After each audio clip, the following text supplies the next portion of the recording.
پہلے ایک روحانی وظیفہ بتاتا ہوں، پھر ایک حدیث سناتا ہوں۔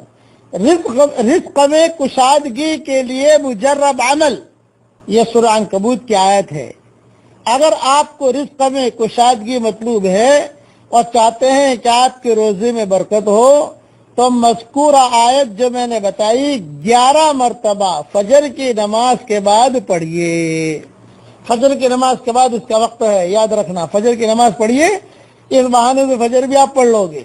ہاں، کبھی فجر کی سستی ہوگی نا تو آدمی اس بہانے سے فجر بھی پڑھ لیتا ہے، اس لیے فجر کی نماز کے بعد پڑھیے۔ لیکن یہ حدیث میں نہیں ہے، یہ علماء حقہ نے لکھا ہے، اور میں نے بھی میری کتاب بکھر موتی جلد 2 صفحہ 179 پر اسے لکھا ہے، اسے وہاں دیکھ لینا، امیجز بنا کر انشاءاللہ پہنچ جائے گا آپ کے پاس۔ آپ اس کو جو ہے آسانی کے ساتھ پڑھ سکتے ہیں۔ روزانہ 11 مرتبہ پڑھنا ہے انشاءاللہ۔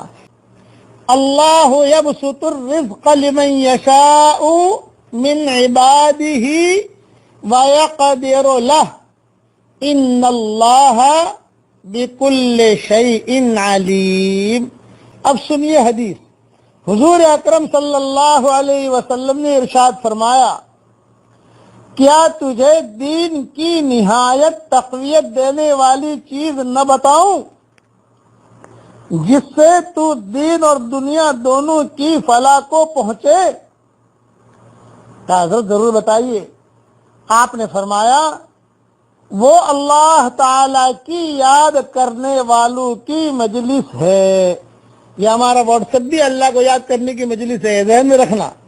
وہ اللہ تعالی کی یاد کرنے والوں کی مجلس ہے، اور جب تو تنہا ہوا کرے تو اپنے کو اللہ تعالی کی یاد سے رطب اللسان رکھا کر، یعنی اللہ کو ہمیشہ یاد رکھتا رہے۔ جو ہم اللہ کو یاد رکھیں گے اللہ ہمیں یاد رکھے گا، یہ ذہن میں رکھنا۔ جب تنہائی میں بیٹھیں، کھانا پکا رہے ہیں یا موٹر کار چلا رہے ہیں، کوئی کام نہیں ہے، بیٹھے ہیں، تو کبھی سبحان اللہ بحمدہ پڑھ لیا، کبھی اللہم صلی علی محمد پڑھ لیا، کبھی لا الہ الا اللہ اللہ اکبر پڑھ لیا، کبھی جو ہے سبحان اللہ لا الہ الا اللہ الحمدللہ پڑھ لیا، کبھی جو ہے قل هو اللہ احد 10 مرتبہ پڑھ لیا کہ چلو بھی کوئی کام نہیں ہے، میں جنت میں اپنا محل تو بنا لوں۔ ہاں، اس کو کہتے ہیں۔ اس لیے اس چیز کا خاص خیال رکھیں کہ جب بھی فارغ ہوں، یہ حضور صلی اللہ علیہ وسلم کا ارشاد ہے۔ اور دوسرا ارشاد یہ ہے کہ حضور صلی اللہ علیہ وسلم نے فرمایا، جب تم جنت کے باغوں میں گزرا کرو تو کچھ حاصل بھی کر لیا کرو۔ صحابہ نے عرض کیا، یا رسول اللہ صلی اللہ علیہ وسلم، جنت کے باغ کیا چیز ہیں؟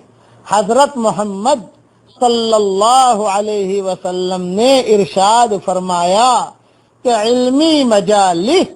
دوسری حدیث میں حضرت محمد صلی اللہ علیہ وسلم کا ارشاد ہے کہ حضرت لقمان نے اپنے بیٹے کو نصیحت کی تھی کہ علماء کی خدمت میں بیٹھنے کو ضروری سمجھو۔